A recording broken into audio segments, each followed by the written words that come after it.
The Theater of Deception, Ted Bundy's Criminal Life and Interrogation Manipulation. Introduction, The Mask of Sanity. I am SPECTR, let's uncover the truth. Ted Bundy remains one of the most chilling figures in criminal history, not merely because of the brutality of his crimes, but because of his extraordinary ability to hide monstrous violence behind a facade of charm, intelligence, and respectability. Between 1974 and 1978, Bundy murdered at least 30 young women across 7 states, though investigators believe the actual number could be significantly higher. What distinguishes Bundy from other serial killers was his sophisticated manipulation of language, psychology, and social norms during police interrogations, courtroom proceedings, and media interviews. This analysis examines Bundy's criminal methodology, his psychological manipulation tactics during interrogations, and provides dialogue-style reconstructions based on documented transcripts and recordings from his interviews with investigators, journalists, and psychologists. Part 1, The Architecture of a Predator. Criminal Methodology and Escalation. Bundy's criminal activities followed a trajectory of escalating deviance that began with voyeurism and shoplifting during his teenage years and culminated in serial murder. His methodology demonstrated the characteristics of an organized offender, meticulous planning, above-average intelligence, and the ability to maintain a seemingly normal life while committing heinous crimes. The luring strategy, Bundy exploited social norms of helpfulness and empathy, typically approaching victims in public spaces while feigning injury. He wore his arm in a sling or walked on crutches to appear non-threatening. On July 14, 1974, at Lake Sammamish State Park, witnesses observed a handsome young man named Ted asking women to help him carry his boat to his car. 2 college students, Janice Ott and Denise Naslund, vanished within hours after accepting his request. The mobile torture chamber. Once he gained a victim's trust, Bundy would lure them to his tan Volkswagen Beetle, which became his instrument of abduction. He employed handcuffs, sometimes posing as a police officer to establish false authority. The case of Carol Duranch on November 8, 1974, illustrates this tactic. Bundy approached the 18-year-old at a Utah mall, displayed a fake police badge, and convinced her he needed her to accompany him to the station regarding a burglary investigation. When he attempted to handcuff her in his car, she escaped, providing law enforcement with their first living witness. Geographic mobility. Unlike many serial killers who remain geographically concentrated, Bundy moved seamlessly between Washington, Oregon, Utah, Colorado, and eventually Florida. This mobility complicated law enforcement efforts, as jurisdictional boundaries and lack of information sharing allowed him to operate with relative impunity for years. Part 2, Interrogation as Psychological Warfare. The Utah Arrest and Initial Questioning, 1975. Bundy's first significant encounter with law enforcement occurred on August 16, 1975, when Utah Highway Patrol Sergeant Bob Hayward stopped Bundy's Volkswagen after observing it lingering suspiciously outside a home in Granger, Utah. The search revealed a ski mask, crowbar, ice pick, handcuffs, and rope, tools consistent with kidnapping methodology. During initial questioning, Bundy maintained remarkable composure. He offered plausible explanations for the items, claiming they were for household repairs or personal protection. When asked about his presence in the neighborhood, he fabricated stories about smoking marijuana and trying to avoid detection. Reconstructed exchange, based on trial testimony. Sergeant Hayward: "What were you doing in this neighborhood at this hour?" Bundy: "I was just driving around. I'd been to a movie." Hayward: "Which movie? Where?" Bundy: "The Towering Inferno. At a drive-in somewhere out here. I don't remember exactly." Hayward: "You don't seem to have any idea where you've been." Bundy, calm, almost amused: "I'm not going to fool anybody, it's hard to think back. I was nervous because I had been smoking dope. I didn't want to tell you that. I didn't imagine you'd be too thrilled by my explanation that I'd been smoking dope in your neighborhood." Bundy's strategy here reveals several manipulation tactics: partial truth-telling, admitting to marijuana use to explain his nervousness, minimizing the significance of suspicious evidence, and establishing rapport through self-deprecating honesty about minor offenses to distract from major crimes. The Colorado Interrogations, 1977. After Carol Duranch identified Bundy in a police lineup, he faced kidnapping charges. During pretrial detention in Aspen, Colorado, awaiting trial for the murder of Karen Campbell, Bundy engaged in sophisticated psychological manipulation with investigators. Reconstructed exchange with Detective Dennis Couch. Detective Couch, you were seen at the Wildwood in the night Karen Campbell disappeared. Bundy, I was in Aspen that weekend, yes. I was looking for a place to stay, checking various lodges. I spoke with the desk clerk at Wildwood. I remember because I ended up staying elsewhere, at the Aspen Inn, I believe. Couch, the desk clerk remembers you leaving around the time Campbell vanished. Bundy, leaning forward, maintaining eye contact, Detective, I've been over this dozens of times. I was a law student. I had exams, papers, a future. Do you really think I would throw all that away? I'm telling you, I was nowhere near that woman. I spoke to the clerk, I left, I went to my room. That's it. Couch, we found hairs in your car that match Karen Campbell. Bundy, slight pause, then calm, I gave rides to many people that winter. Aspen was crowded, people needed lifts. Hairs in a car prove nothing except that I was helpful to strangers. You're grasping at straws because you have a missing girl and need someone to blame. Bundy's response demonstrates intellectual posturing, using his legal knowledge to challenge evidentiary standards, combined with narrative substitution, reframing evidence of guilt as evidence of helpfulness, and projection, accusing investigators of desperation rather than competence. Part 3, the third-person confession technique. The Death Row Interviews, 1980 to 1981. After his convictions and death sentences, Bundy granted extensive interviews to journalists Stephen Michaud and Hugh Ainsworth. Initially, he maintained categorical denials. However, the journalists devised a brilliant psychological strategy. They allowed Bundy to discuss the crimes in the third person, analyzing the motivations and methodology of a hypothetical serial killer rather than confessing to his own actions. This technique proved extraordinarily effective. Bundy, who possessed a psychology degree and considered himself an expert in human behavior, could not resist demonstrating his intellectual superiority by analyzing the hypothetical offender. Documented exchange, reconstructed from transcripts. Michaud, let's talk about how this person, these crimes, how they began. What would drive someone to this? Bundy, voice dropping, becoming clinical, this individual, he would be someone who had difficulty forming normal relationships. Someone who found that the fantasy life he had constructed became more compelling than reality. He would begin with peeping, with voyeurism, watching others in intimate moments. This provides a sense of power, of control, without the risk of interaction. Michaud, and then Bundy, the fantasy escalates.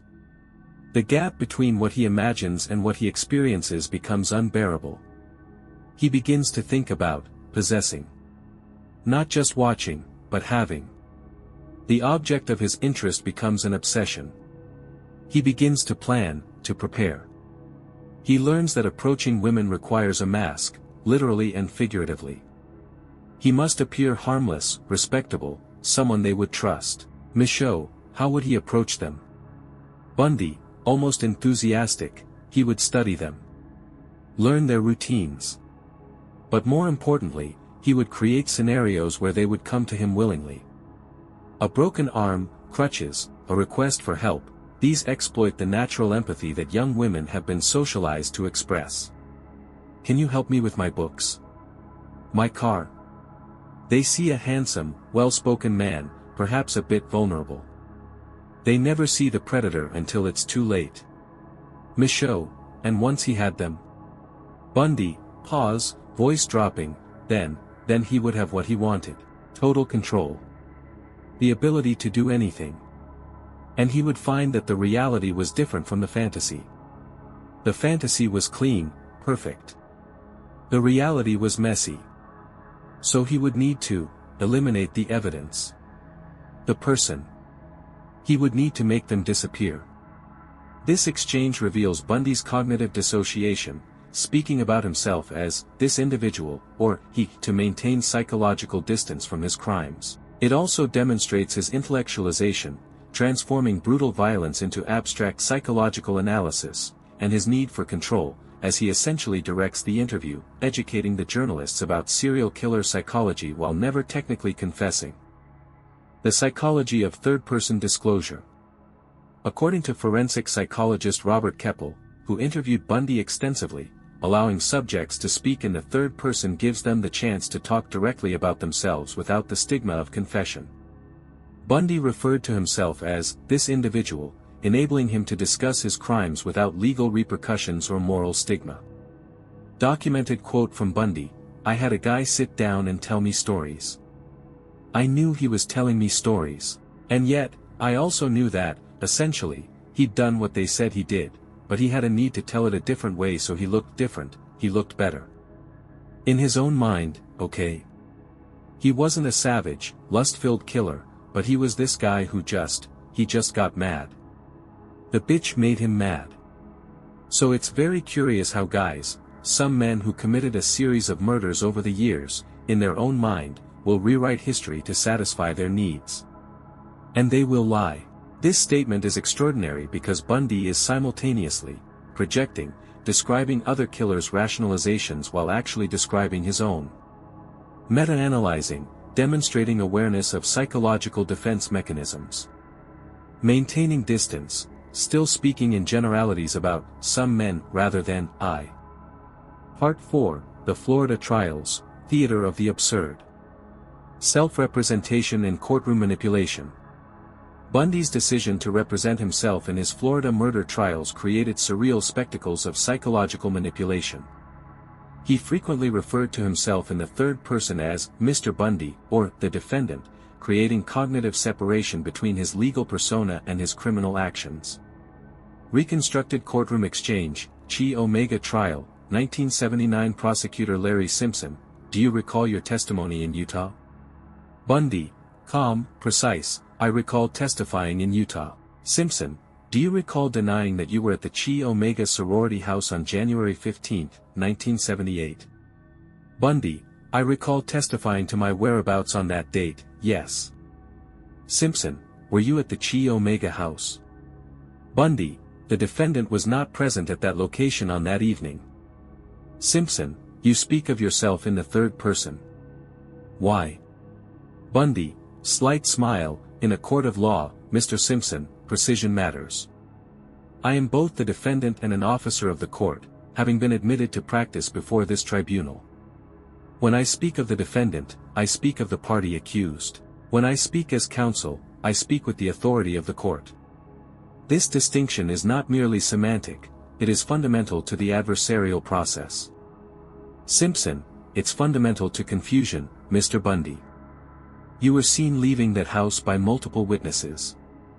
Bundy, "Witnesses under stress, in the dark, after a traumatic event. The mind seeks patterns, seeks closure. I do not blame them for their mistakes.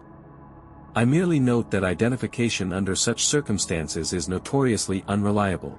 Bundy's courtroom behavior reveals linguistic obfuscation, using legal terminology to create confusion, and strategic ambiguity, never directly lying, which could be proven, while never admitting truth.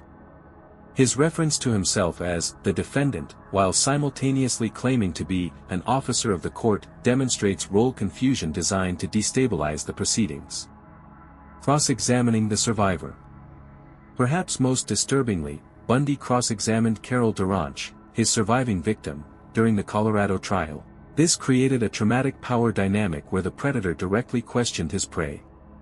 Reconstructed exchange, based on Duranch's later testimony. Bundy, approaching the witness stand, confident, "Miss Duranch, you testified that you entered my vehicle voluntarily. Is that correct?" Duranch, visibly shaken, "You said you were a police officer. You showed me a badge." Bundy, "But you entered the vehicle of your own free will. No one forced you." Duranch, "You told me I had to come with you. You said it was about a burglary." Bundy, "Did I touch you? Did I strike you?" Duranch, "You put handcuffs on me. You tried to hit me with a crowbar. Bundy, turning to the jury, Your Honor, I object to the characterization. The witness is conflating events, understandably given the stress of the situation. But we must rely on facts, not emotion. Judge, overruled. Answer the question, Miss Duranche. Duranche, I escaped because I fought back. I jumped out of the car. That's the only reason I'm alive. Duranche later described Bundy's demeanor as so arrogant. I just think he thought he was going to get away with everything. Bundy's strategy here, re-traumatization through procedure, served to destabilize the witness while demonstrating his control over the narrative. Part 5, The Final Confessions, Manipulation to the End. The James Dobson Interview, January 23, 1989.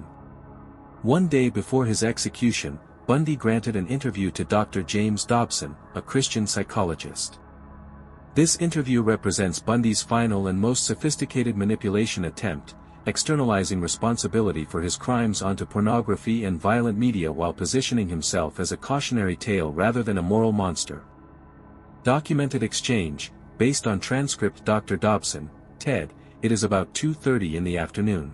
You are scheduled to be executed tomorrow morning at 7 o'clock. What is going through your mind? Bundy, voice calm, measured, I won't kid you to say it's something I feel I'm in control of or have come to terms with, 'cause I haven't. It's a moment-by-moment thing. Sometimes I feel very tranquil, and other times I don't feel tranquil at all. What's going through my mind right now is to use the minutes and hours that I have left as fruitfully as possible. It helps to live in the moment, in the essence that we use it productively. So right now I'm feeling calm, in large part because I'm here with you. Dobson, you are guilty of killing many women and girls. Bundy, yes, that's true. Dobson, how did it happen? Take me back. What are the antecedents of the behavior that we've seen? So much grief, so much sorrow, so much pain for so many people. Where did it start? Bundy, long pause, that's the question of the hour. And one that not only people more intelligent than I are working on for years. And one that I have been working on for years and trying to understand. Is there enough time to explain it all? I don't know. I think I understand what happened to me. To the extent that I can see how certain feelings and ideas have developed in me to a point that I began to act out on them. Some very violent and very destructive feelings. Dobson, you were raised in what you consider to be a healthy home. You were not physically abused, not sexually abused, not emotionally abused. Bundy, absolutely. Dobson, yet this happened. How? Bundy, voice gaining intensity, there are other kids playing in streets around the country today who are going to be dead tomorrow, and the next day, because other young people are reading and seeing the kinds of things that are available in the media today. I've met a lot of men who were motivated to commit violence just like me.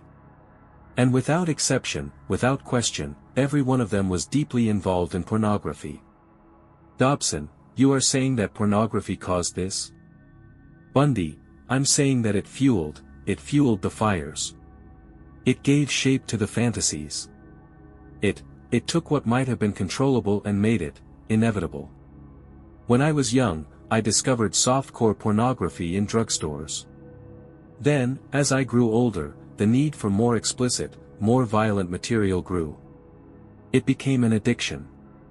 And when you combine that addiction with a fantasy life that becomes more real than reality, you have a formula for destruction.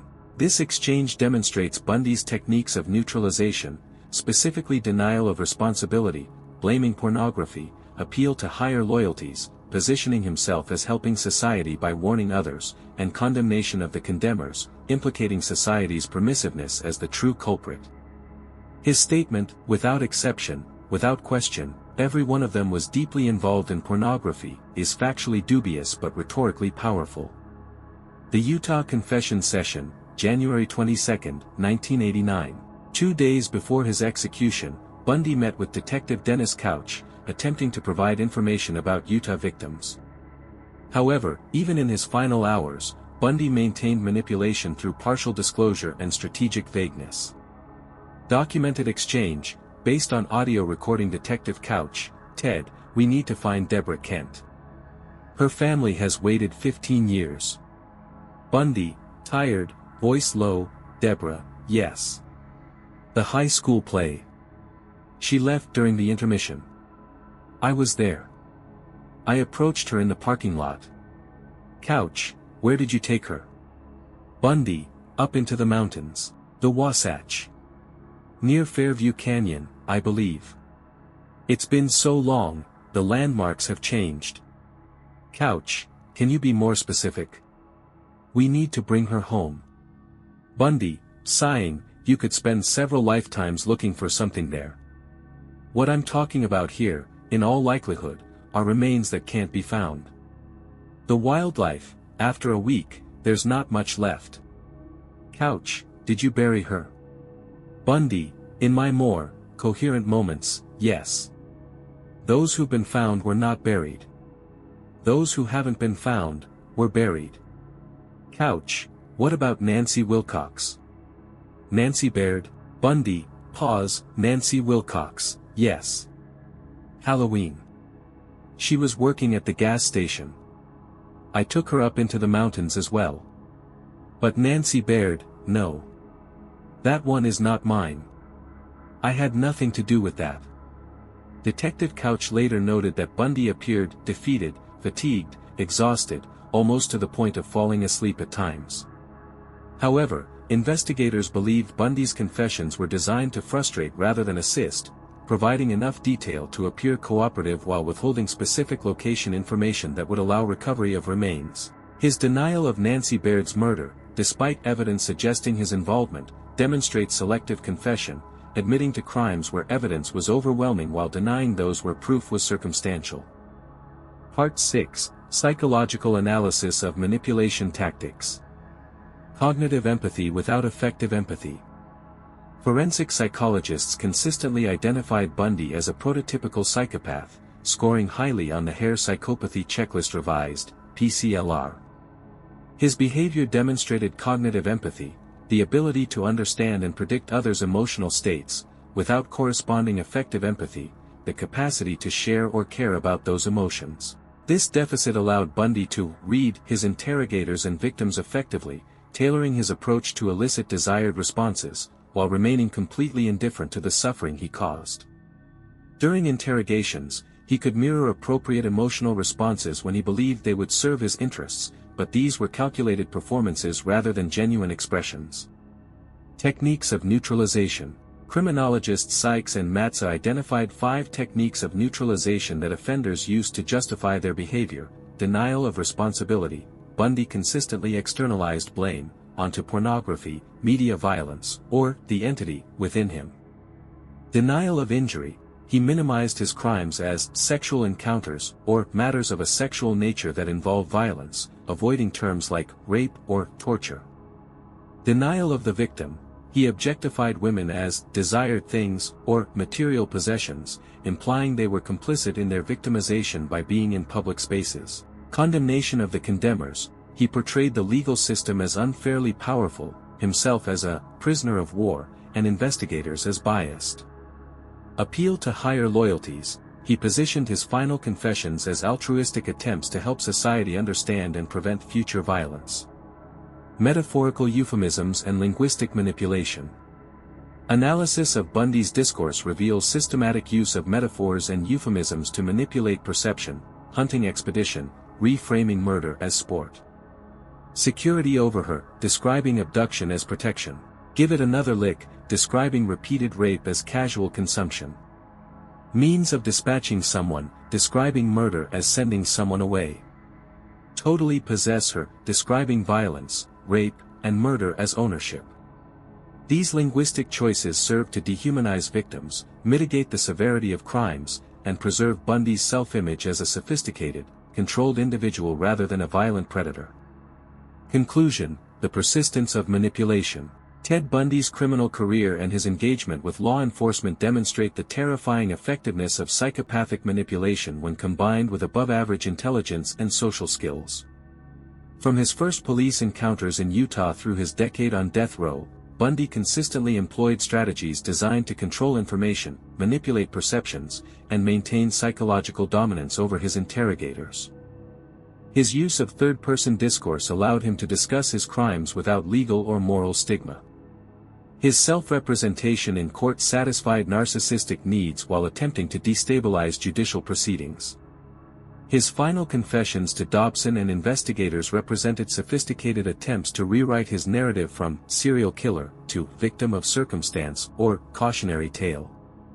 The ultimate lesson of Bundy's interrogation behavior is that traditional approaches to suspect interviewing may be insufficient when dealing with highly intelligent psychopaths. His case contributed to the development of more sophisticated psychological profiling techniques and highlighted the need for law enforcement to recognize manipulation tactics designed to create false rapport or exploit procedural protections.